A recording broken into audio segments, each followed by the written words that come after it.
Today, let's take a look at a valve failure in a water treatment process and how verifying material compatibility with a proper review can prevent premature failures and costly downtime.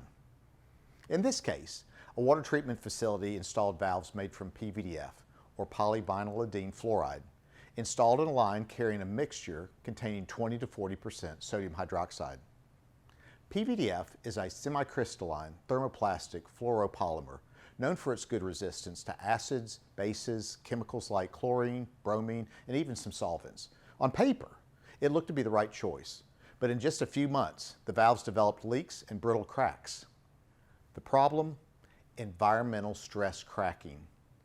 Lab examination revealed that under strong alkali conditions, PVDF can actually embrittle rapidly, and with some compatibility studies showing 100% failure of samples in just 35 days when exposed to sodium hydroxide.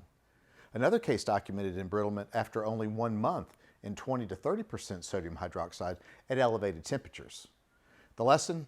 Relying only on generic chemical resistant ratings can give a false sense of security.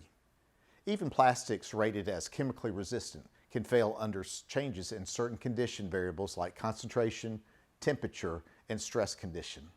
To learn more about valve material selection for aggressive chemical service or to evaluate your specific specifications, contact us by phone or email. Thanks for watching.